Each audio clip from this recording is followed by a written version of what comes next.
Released on October 6, 2015, Rock Band 4 was Harmonix's attempt to make the rhythm game genre relevant again, but unfortunately, it fell short. Regardless, Rock Band 4 didn't deviate very far from the game's roots, unlike its main competitor, and it's an okay attempt at a modern sequel of the franchise.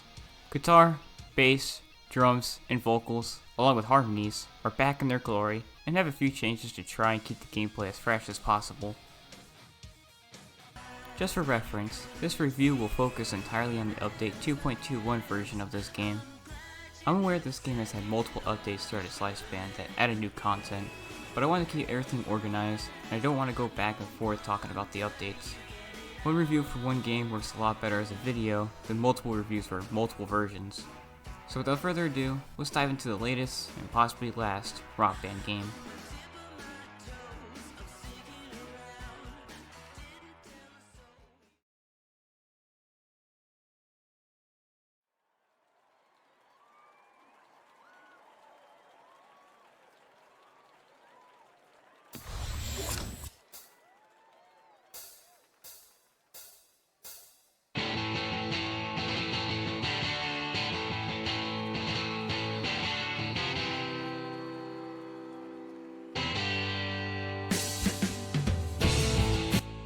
Luckily, Rock Band 4 has the same iconic gameplay the series is known for, and it does have some new additions to add some spark and fun.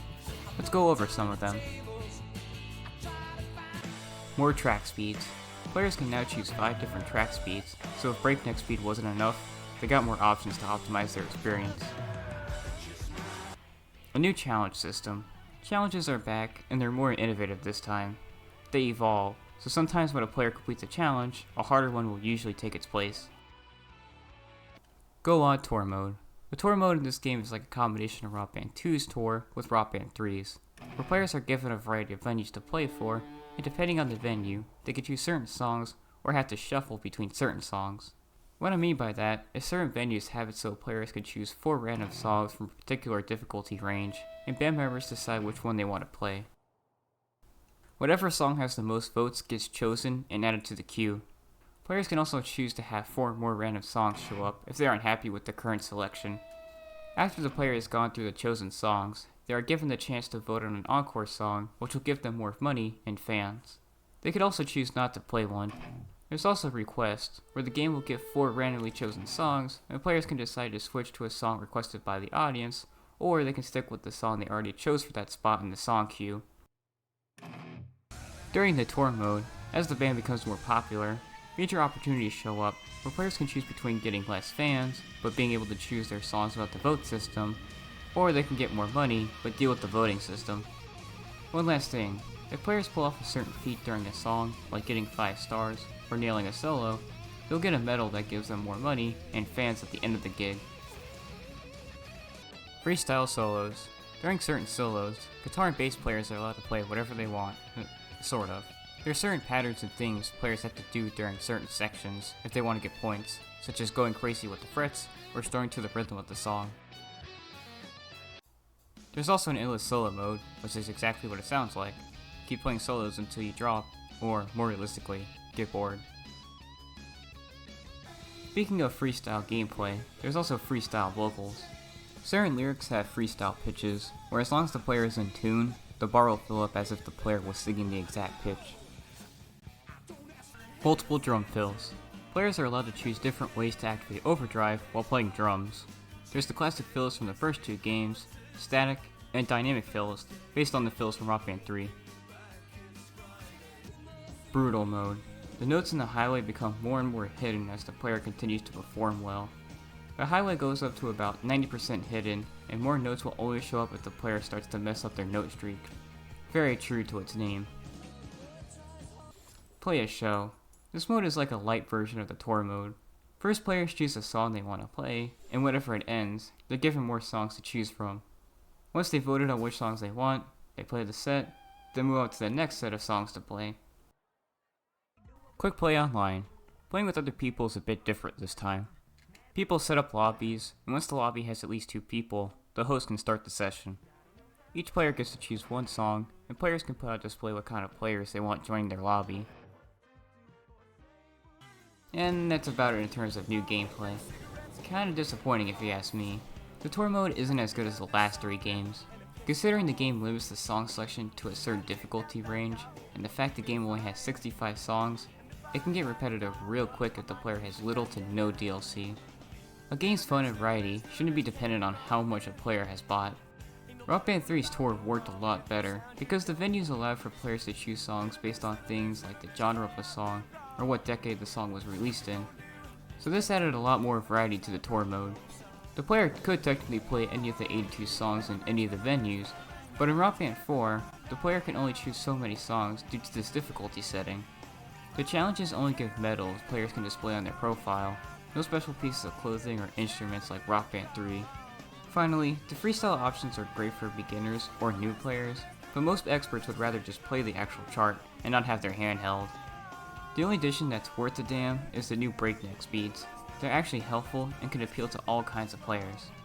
Now it's nice that some things like the harmonies and pro drums were kept in, considering the keyboard and pro guitar and pro bass were cut, but the core gameplay just isn't worth it. It would have been nice if Harmonix added the dual modes back into the games, considering they were missing from Rock Band 3. But alas, nothing really new and refreshing was added to this game.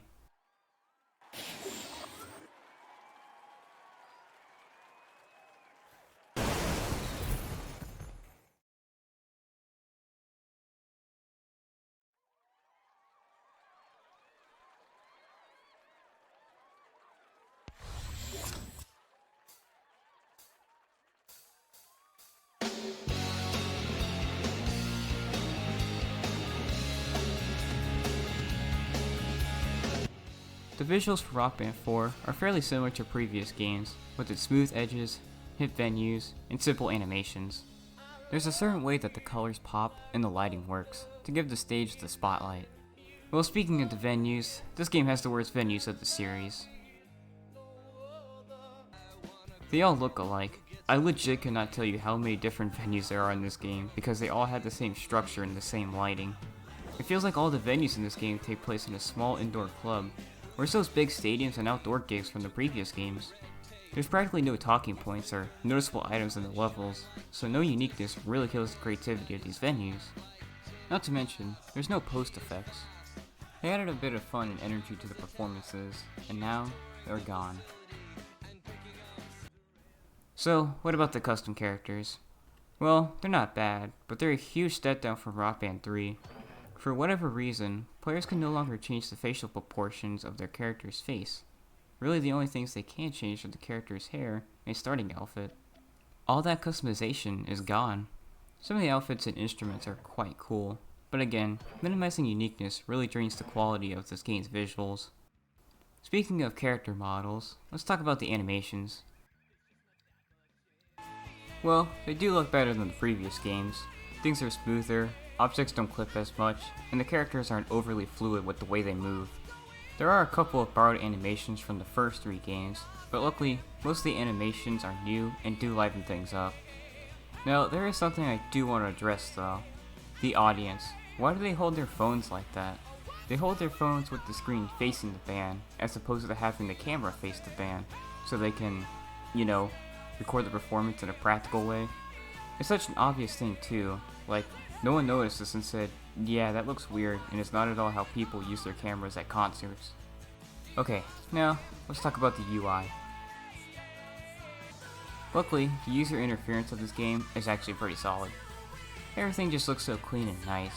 The gems, smashers, vocals box, score, and stars, and the quick options menu in this game give a lot of spark in terms of visuals.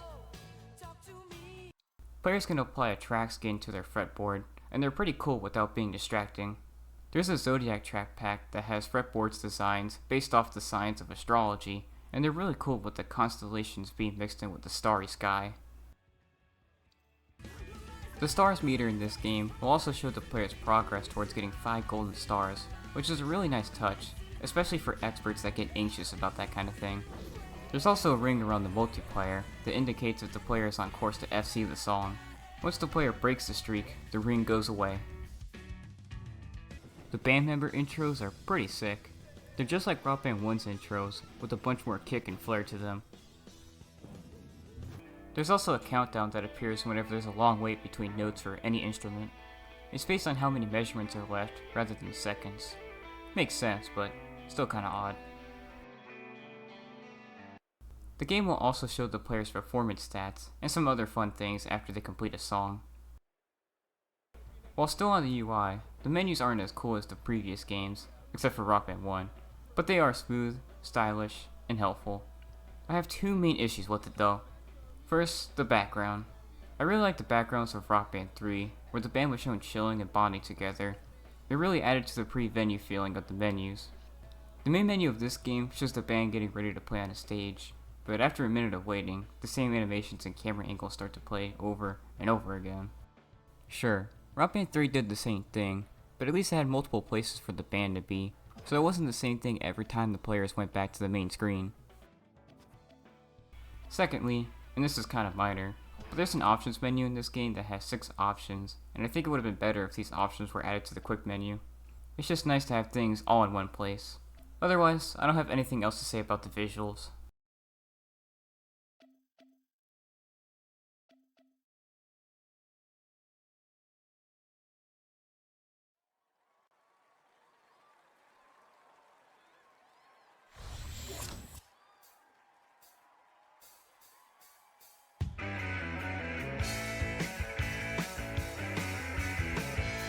The Rock Band 4 setlist by itself isn't bad, but compared to other games, it's lacking. The selection is fine. Like other games, there's a good amount of new and old songs of multiple genres, but oddly enough, there's only 65 songs from the start. The last two main entries had 84 and 83 songs respectively, so having less than over 10 songs is bothering and limiting. Most songs are fun to play on all of the instruments, and there's a good amount of metal too. Not too many famous songs, but the obscure songs are pretty good and fine, and I like the fact they kept in some of the developers' bands too. That was one of my favorite parts of Rock Band 1's and 2's setlists, so I'm glad they're back after their absence in 3. I do want to mention, if the player bought Rock Band DLC for the PS3 or Xbox 360, those songs are eligible for use on Rock Band 4, and all the pre-Rock Band 3 songs have harmonies if the song has multiple singers. That was really nice on Harmonix's part. I have to give him a lot of credit on that one. Well, onto the sound effects. The sound effects are pretty good this time. During performances, sparks sometimes fly, and their combustion noise amps things up a bit.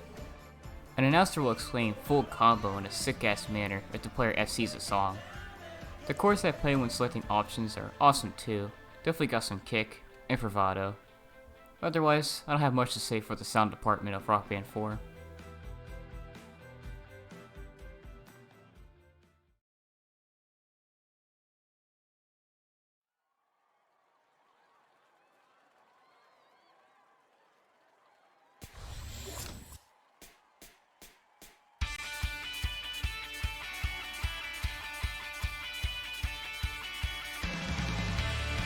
On October 18, 2016, Rivals was released for Rock Band 4. This expansion adds a couple of new things to just about every category. 2 new game modes, more venues, and more custom gear for characters. 50 plus songs were given to Rivals owners over the years too. Let's start with the new game modes, starting with the actual Rivals mode. The Rivals mode consists of players joining or creating a gang, where they, and the other members, complete challenges by doing good on certain songs, selected by Harmonix. This mode works in seasons that last for about a few weeks, and once the season is over, players are rewarded with new gear for their custom characters if their gang's rank was high enough. Then, there's Rock You Drama. Rock You Drama is like an extension to the tour mode in this game. The Rock You Drama is a campaign where players play a few venues and do certain challenges, all of which is complemented by live-action cutscenes that track the player's progress. This mode acts like a commentary that follows the band created by the player, where real-life musicians talk about the fictional band as if they went from playing small gigs to becoming a worldwide sensation. This commentary extends to the gameplay too, where the narrator will comment on the player's performance after every song. The narrator will also say different things depending on which instrument is being played too. The crowd unanimously agreed that the singer was truly magnetic. He was like, And after a dazzling display of dexterity, no one could deny that the guitarist was the real star of the show. Anyways, the gameplay part is short but sweet, definitely better than the tour mode. There's more challenges to do, there's wagers that can give or take away points from the player, and players can reach different tiers for different rewards. The live action cutscenes are full of character, and actually have some decent humor in them. Quite charming if you ask me. The Rocky drama also features new venues, and they're really cool and actually have personality, unlike most of the base game's venues. One more thing, the songs that were added via updates are pretty good too. They're all from obscure bands, but most are fun to play and are just good songs. Otherwise, that's about it for Rivals. A decent expansion, but I don't know if it was worth $30, especially considering the songs that are now included with it weren't there at first, and they make up a big chunk of that value.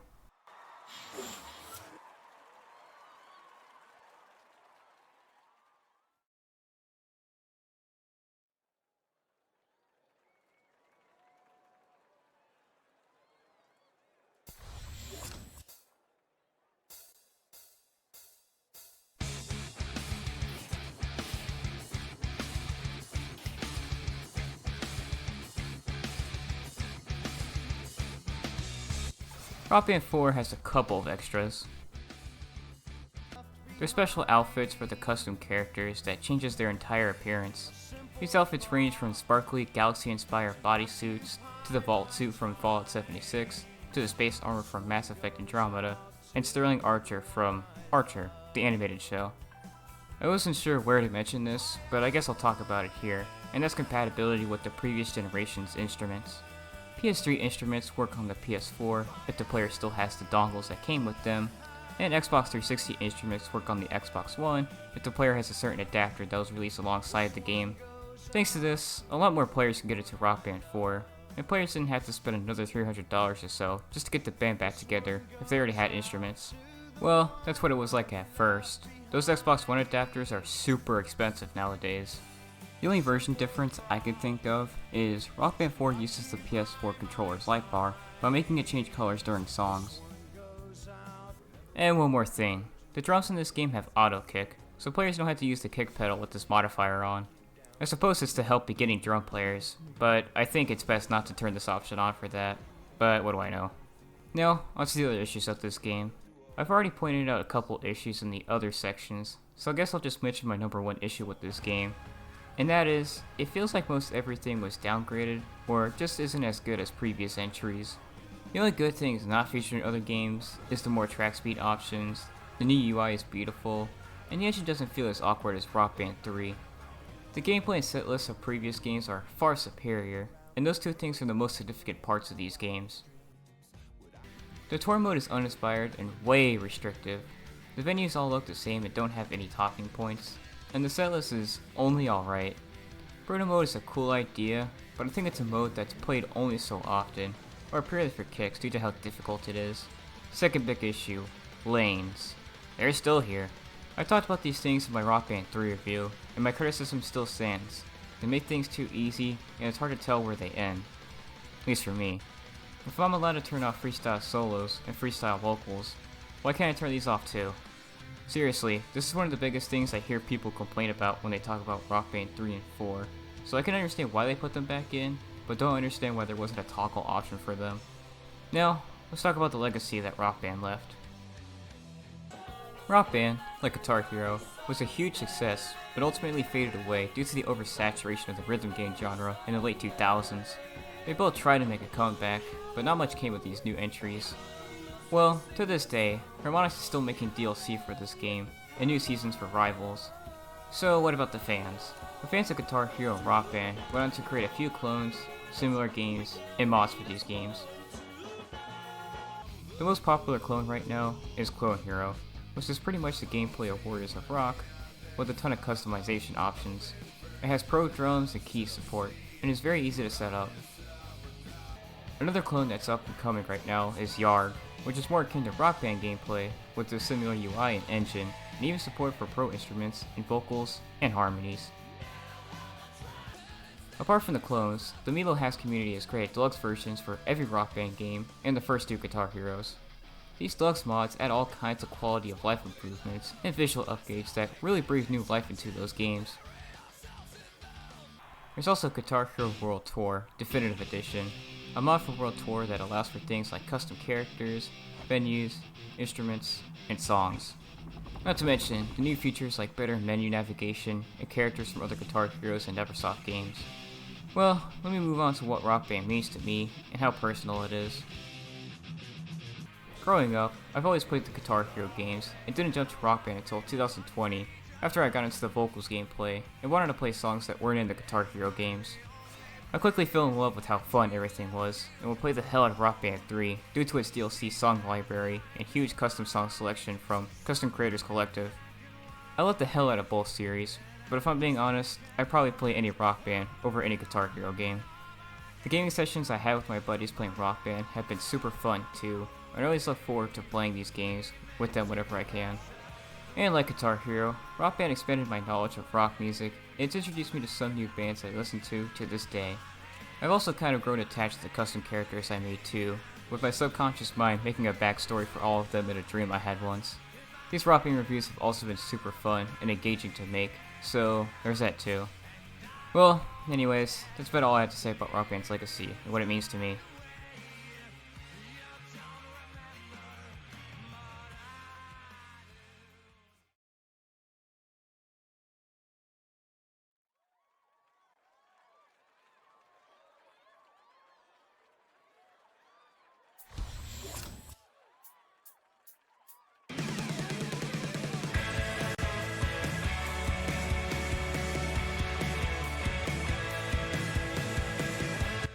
Rock Band 4 tried to give the franchise a new spark, but it fails in a lot of ways to live up to the fun of the previous games.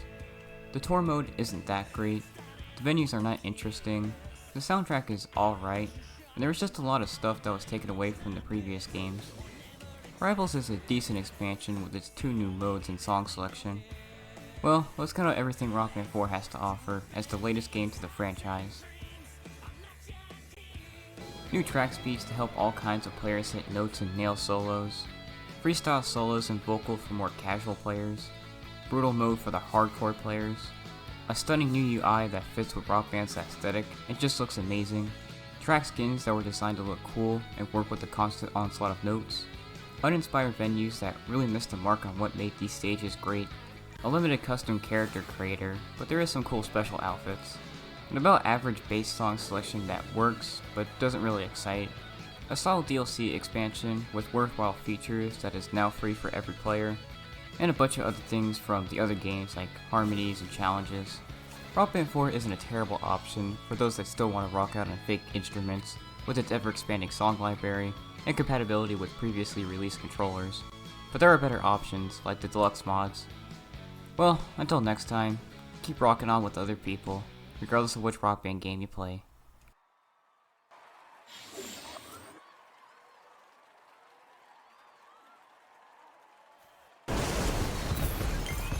Full combo.